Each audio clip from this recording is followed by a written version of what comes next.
Hello, everybody. Hope you are feeling fine. Welcome, guys. Today we're making this beautiful style.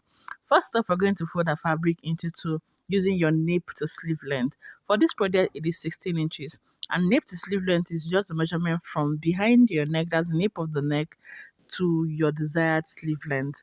Now, when you fold that out, I'm going to mark out a starting point.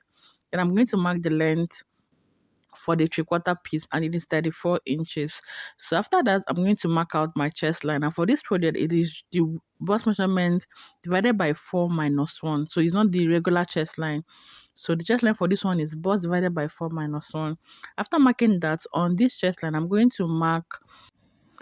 So the next thing I'm going to mark out is my bust measurement. Now you're going to add 8 inches to all your body measurements. So my bust measurement plus 8 inches. So let's say the bust is 40. 40 plus 8 gives us 48. So you divide that by 4 and you have 12. So that's for example.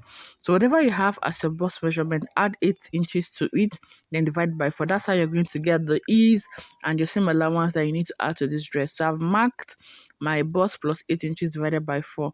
I'm also going to place my tape from the starting point and mark out my half length, which is 18 for this person. So I'll make a mark at 18, which is the half length. I'll roll that out in a straight line. Then I'm going to mark the waist plus 8 inches divided by 4. Let's also assume your waist is 40 plus 8, that's 48. Divide by 4, that would give you 12. So you're going to mark that on the waistline. Then from the waistline, I'm going to come down by 9 inches, which is her hip length, or the waist to her hip length. Then I'm going to rule that out. Then I would also measure the hip plus 8 inches divided by 4. And let's still imagine or think that the hip is 40 plus 8, that is 48, divided by 4, that's 12. So you're going to mark that, whatever you have on the hip, you also mark that on the length of the dress. Now this is a 3/4 that we're adding a pleated lower part to. All right, so just get that at the back of your mind. So you're going to connect the points that you have made like so. Then at this point, just square up that your nape to sleeve length to the chest line.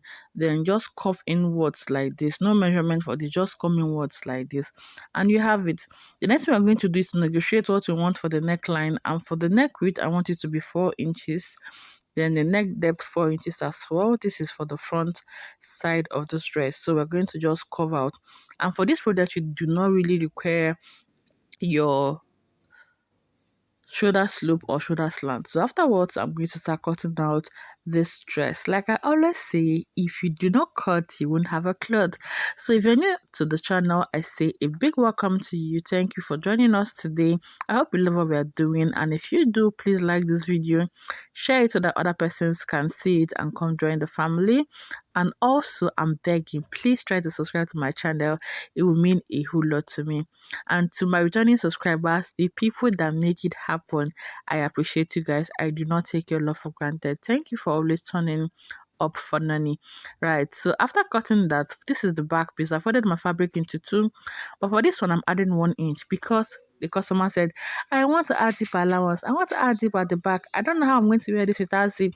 And I said, it will fit you without zipper, but I'm just going to make provision for zip allowance just in case you want a zipper at the end of the day. So I just made provision for zipper.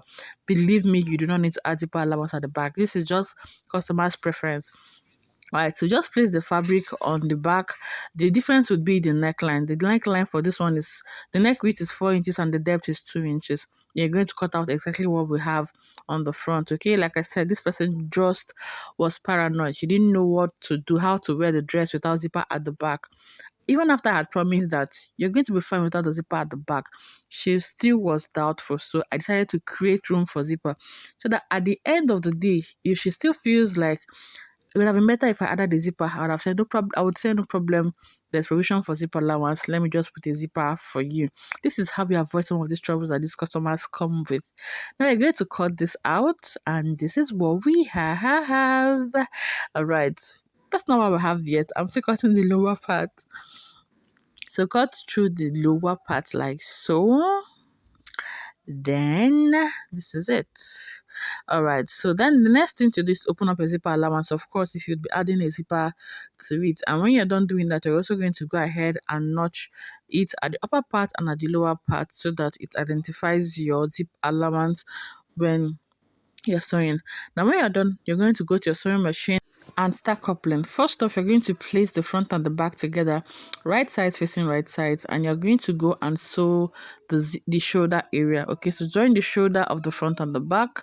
When you're done, you're going to get a matching bias, or you're going to make a bias out of your fabric and pipe the neckline.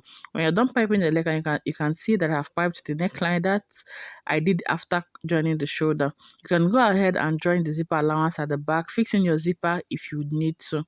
Now, when we're done doing all of these things, we need to do the turn up for the sleeve. Now, this is the sleeve area. I'm going to measure what I have here, and I have 20 inches. So this is what I have as the length of the sleeve. And you need to do this after you have joined the shoulder area. Now this is the plain fabric I'll be using to do the turn up. So I will fold it into two because I need to cut out two pieces, one for the left hand side and one for the right hand side. Then I'm going to fold. I'm going to be folding it using 2 inches. That's the length of the turn up. 1 inch for the turn up, then 1 inch for seam allowance. Okay, half inch for joining on one side, half inch for folding in on the other side. I hope you understand that. So I'm going to mark out 2 inches. I'm going to show you how to join the turn up so that you don't run into any difficulty. So remember I said the length or the width of the turn up I'm making is 2 inches.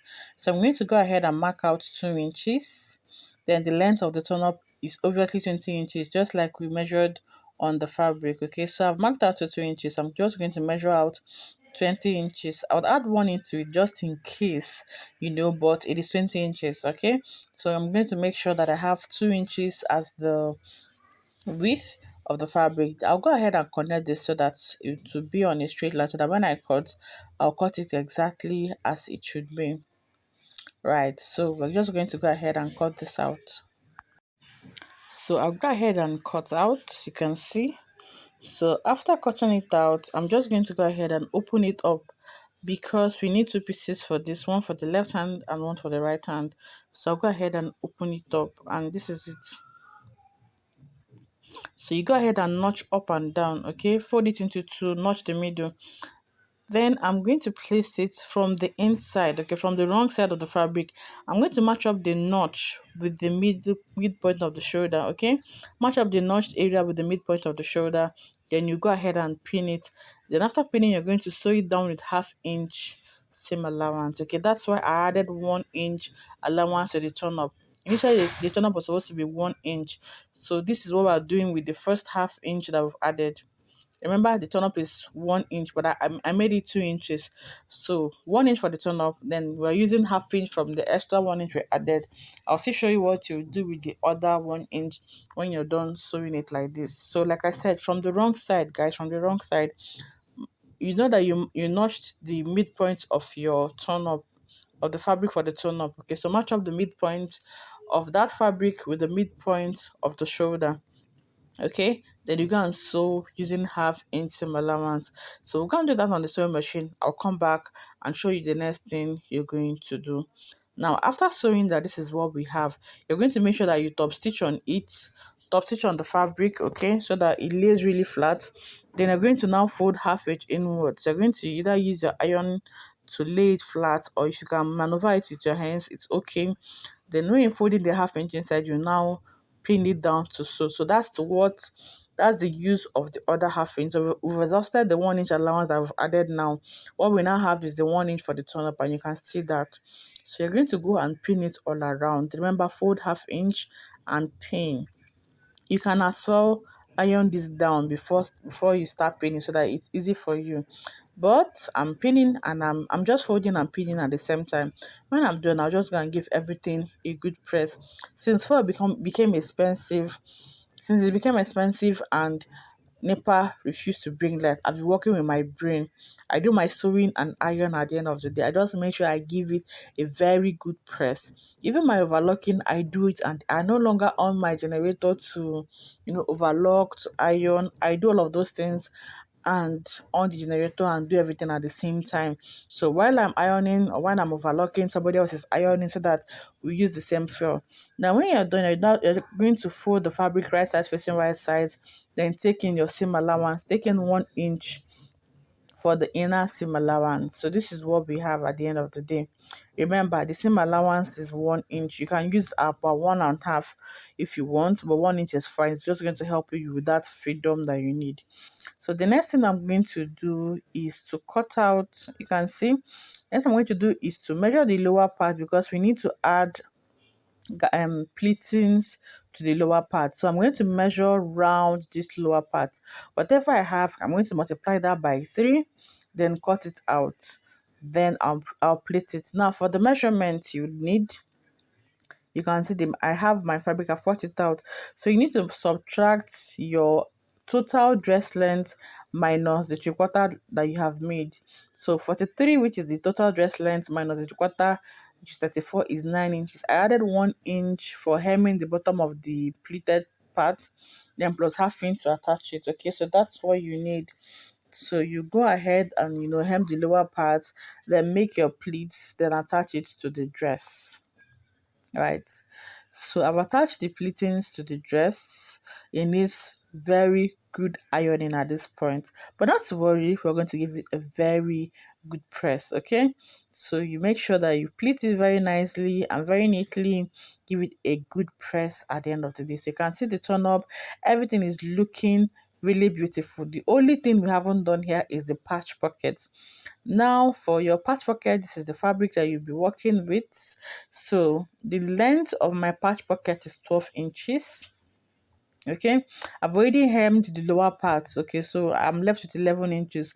Now the width is 9 inches. So I'll go and also hem the upper part, fold it in 2 times. Also do the same thing for the sides. Then I'll go and attach it on the dress, like so. You can see. Okay, by the time you're done hemming, you're going to go ahead and fix it on the dress. You can pin it down so that it helps you when you're sewing. Now this is what we have. Okay, I decided to just record everything at once. At the end of the day, I'll just go and give it a very neat finishing. Now yours can be either short or long. This is how my client wants hers, and I delivered exactly what she wants. So I hope you enjoyed this video. If you did, give us a thumbs up. I'll see you in my next one. Bye bye.